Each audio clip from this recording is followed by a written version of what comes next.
السلام علیکم ورحمۃ اللہ۔ آج میں آپ کے سامنے حضرت عمر کا بیت المقدس میں داخل ہونے کا دلچسپ واقعہ پیش کروں گی۔ 16 ہجری میں مسلمانوں نے بیت المقدس پر چڑھائی کی تو وہاں کے عیسائیوں نے اس شرط پر شہر مسلمانوں کے حوالے کرنے کا وعدہ کیا کہ امیر المومنین حضرت عمر فاروق خود وہاں تشریف لائیں اور صلح کا معاہدہ لکھیں۔ حضرت عمر کو عیسائیوں کی اس شرط سے آگاہ کیا گیا کہ وہ آپ کو بیت المقدس بلا رہے ہیں تو آپ وہاں جانے کے لیے تیار ہو گئے۔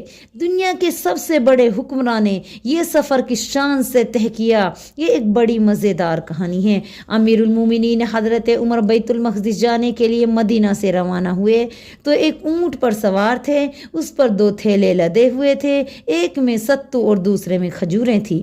سامنے پانی کے مشک لٹک رہے تھے۔ چند مجاہدین اور مہاجرین انصاری صحابی آپ کے ساتھ تھے۔ ان کے علاوہ نہ کوئی فوج تھی، نہ خیمے، نہ نقارے تھے، نہ جھنڈے۔ راستے میں کھانے کا وقت آتا تو سب مل کے کھانا کھا لیتے۔ چلنے سے پہلے حضرت عمر نے بیت المقدس میں موجود اپنی فوج کے افسروں کو لکھ بھیجا تھا کہ وہ جاویہ کے مقام پہ ان سے ملیں۔ جب حضرت عمر جاویہ پہنچے تو دھوپ ان کی پیشانی پر پڑ رہی تھی، سر پہ ٹوپی بھی نہ تھی اور نہ پگڑی۔ کجاوے کے دونوں طرف پاؤں بغیر رکاب کے لٹک رہے تھے۔ ایک کمبل تھا، اترتے تو اس سے بستر کا کام لیتے اور سوار ہوتے تو اس کو کجاوا پر ڈال لیتے۔ خدر کی قمیص پہنے ہوئے تھے جو پرانی ہو کر دونوں پہلوؤں سے پھٹی ہوئی تھی۔ وہی فوج کے افسروں نے ان کا استقبال کیا۔ آپ چند دن یہاں جاویہ میں ٹھہرے۔ بیت المقدس کے عیسائیوں کو امیر المومنین کے جاویہ پہنچنے کی خبر ملی تو انہوں نے اپنے چند سرداروں کو آپ کی خدمت کے لیے بھیجا۔ وہ جاویہ پہنچ کر آپ سے ملے اور کہا ہم آپ کی اطاعت قبول کریں گے۔ چنانچہ صلح کا معاہدہ لکھا گیا۔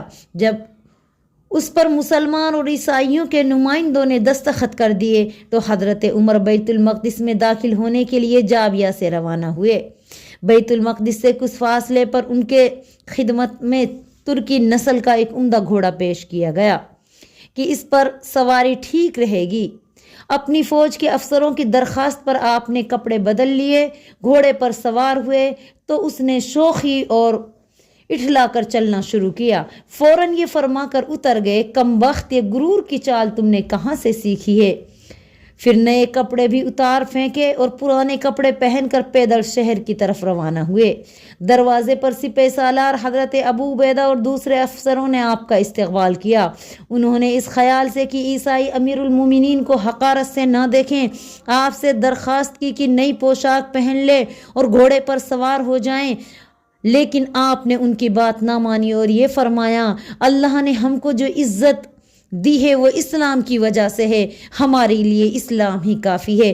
غرض اسی حالت میں شہر میں داخل ہوئے۔ سب سے پہلے مسجد اقصی میں گئے اور حضرت داؤد علیہ السلام کے محراب کے پاس پہنچ کر شکرانے کا سجدہ ادا کیا۔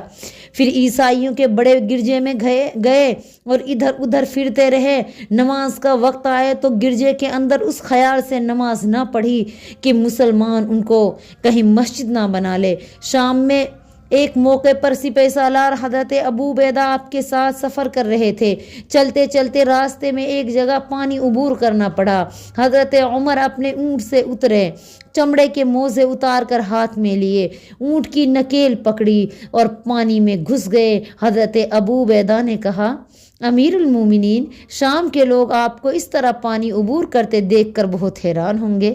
آپ نے فرمایا اے ابو عبیدہ، کاش تمہارے سوا یہ بات کوئی اور کہتا۔ کیا تمہیں معلوم نہیں ہم سے زیادہ ذلیل کوئی اور قوم دنیا میں نہ تھی، لیکن اللہ نے ہمیں اسلام کے ذریعے عزت دی ہے۔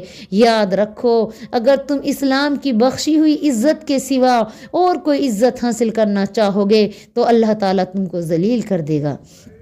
تو یہ تھے ہمارے امیر المومنین حضرت عمر فاروق کی ان کی سادگی، ان کی خوبصورتی تھی، وہ اسلام کو اپنی خوبصورتی سمجھتے تھے۔ آج ہمارے اندر ریا آ چکا ہے، دکھاوا آ چکا ہے، اسی لیے آج ہم نے اسلام کو نیچے اور ریا کو اوپر کر دیا ہے، جس کی وجہ سے آج ہم ذلیل و خوار ہو رہے ہیں۔